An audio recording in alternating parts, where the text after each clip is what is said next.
free lunch, but his mother decided education was first and foremost her priority for her young person, and he got it done. Mr. Barrett? My wife's a first grade school teacher. She says congressmen and first graders have a lot in common, by the way. No child should leave the third grade that's not at or above third grade reading level, ladies and gentlemen. Even the conservatives and the liberals agree on that. That's a long-term goal, and we can fix that. But to do that, we've got to get the dollars to the classroom. We also need discipline in the classroom. We need to have the ability for teachers and principals to decide whether that child needs to leave the classroom. We also need school choice. My children were homeschooled. My children went to a Christian school, and they all proudly graduated to public school. One size in education does not fit all. Thank you, Mr. Barrett. Jackie Torek has the next question, and that's going to be directed to State Representative Nikki Haley. Representative Haley, my next question also comes from our Voice of the Voter project. And Earl Moore would like to know where you stand on the state's gambling laws, which outlaw all games of cards and dice. His specific question is, would you support repealing them to make gambling legal and possibly create jobs along with additional revenue for the state? You know, I think there's a lot of things that we need to focus on. One is creating good jobs. One is making sure that we have 44,000 open jobs in this state that our South Carolina businesses need to fill, and they're going out of state and out of country to get it. That's where I want my focus to be. I don't want my focus to be on creating gambling jobs or anything else. I don't think we need to compromise where South Carolina is in the name of jobs or revenue. I think it is not about what you spend, it is about how you spend. It is not about what the environment is, it is about where the environment needs to go. You know, when you're in business, the one thing you do is a business plan. You don't just handle things for today and handle crisis modes for today. You look at year 3 and 5 and 7 and say, where do we want to go as a state? That is where you will see me go as your governor, is to turn around and make sure that we understand there are other ways. We don't have to compromise our state in any way whatsoever to bring good soil conditions to this state, to bring good jobs to this state, and to bring good quality businesses to this state. Mr. Bauer, 30 seconds. No. Good answer, Andre. Mr. Barrett, you get 30 seconds. I'll take 30 of Andre's. Nobody fought video poker any harder than I did. Nobody fought the lottery. Lottery's a law. I can't do anything about that. But absolutely not. I will not do anything that will allow any type of gaming in South Carolina. Mr. McMaster. The answer is no. Gambling is outlawed by our Constitution, and we should not attempt to bring it back in any way. Governor Campbell had it right. He said those aren't the kind of good jobs that we want to be known for. And it's a little inconsistent here. We're concentrating on these children in school, and yet we're making money out of gambling, which we know does not lead to much and causes a whole lot of problems. But back to that previous question, because education is so important, I would appoint the superintendent of education. I'd make the State Board of Education advisory, and I'd work every day to see that the children are educated in this state, because that's where the answer is. That's where the future is. Thank you, Mr. McMaster. Rusty Ray from News 13 has the next question. It's directed to Lieutenant Governor Andre Bauer. And this question also comes from our Voice of the Voter project with News 13. A lot of our viewers and readers are tuned into the hot button issues in this nation and this state. And Jonathan Shelton wants to know if South Carolina is faced with the same immigration issues that Arizona was faced with and is still dealing with. As governor, how would you work with Congress to deal with that issue? Well, Jan Brewer and I are actually friends. She was lieutenant governor before she was governor. We've got to address the real problem, folks, and nobody wants to talk about it. They talk about it as if it's just illegal immigration problems that we deal with. We deal with the fact that there are jobs out there that Americans no longer want to do. Let's call a spade a spade. We look time and time again, and there are people now that get so much from the government, they will not do a labor-intensive job, whether it's picking peaches, hanging sheetrock, working in a hotel. The reason why we have an immigration problem is because we can't find people that want to do those jobs, and nobody wants to talk about it. You know what I'm saying is the truth, whether you want to agree to it or not.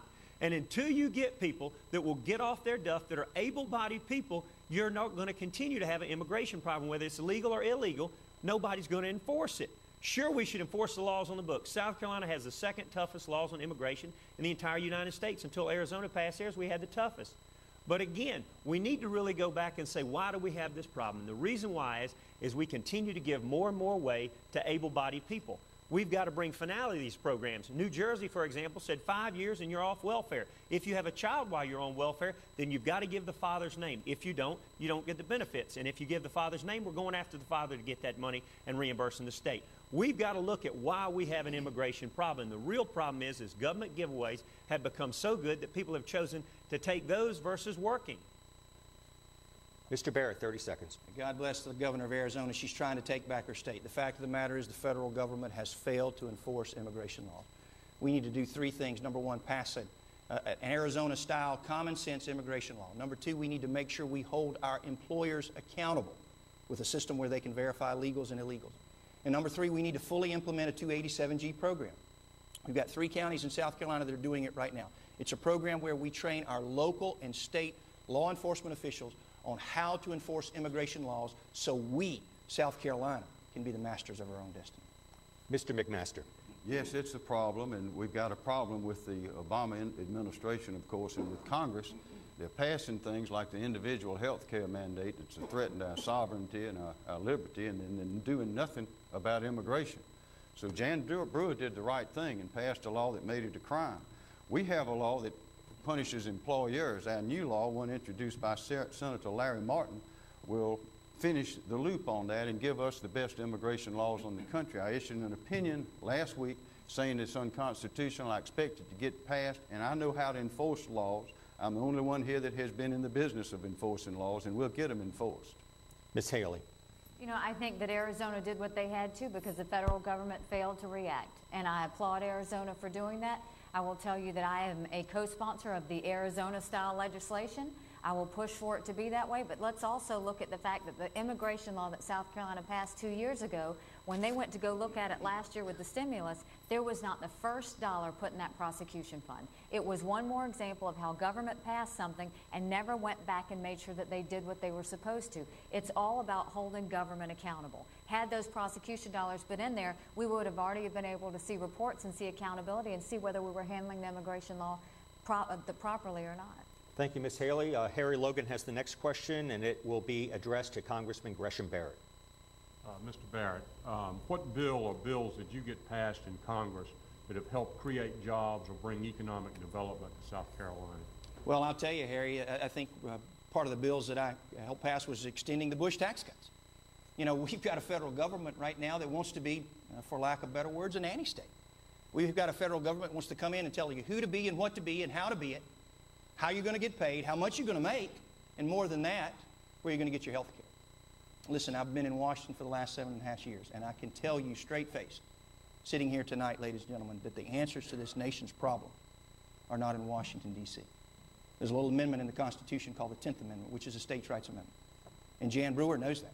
The governor of Arizona understands that. It's time we had a governor or governors to stand up and say, you know what, we're not doing it anymore. We're taking our country back. I'm working on a little bill right now with Jim DeMint called devolution. It's a real simple idea.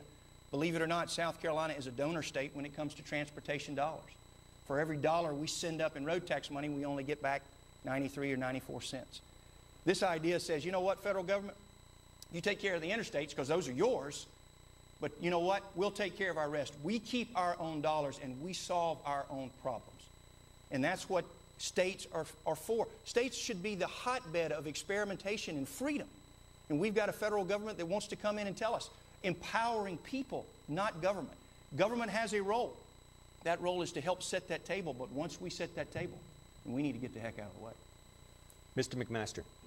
Well, in this position for 8 years, I've done a number of things. One, I've got the water case going. It's to protect our precious water supply from North Carolina taking too much. It's in the U.S. Supreme Court, and we could do the same thing with Georgia.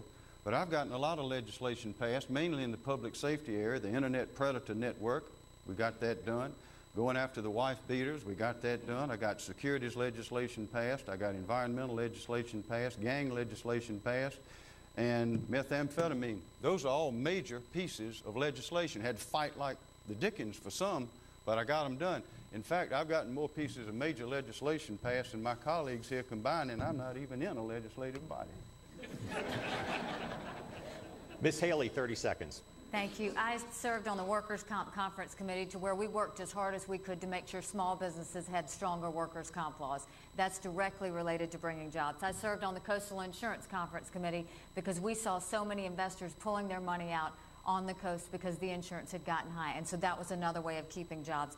And now my fight right now that we are 2 or 3 days away from is making sure that every single legislator has to vote on the record, because when you can see the spending habits of your legislators, when you can hold them accountable, we can make sure that we have a good government for the state of South Carolina. Mr. Bauer. Ladies and gentlemen, I've traveled to over 20 countries as your lieutenant governor, and not once have you even paid for a cup of coffee.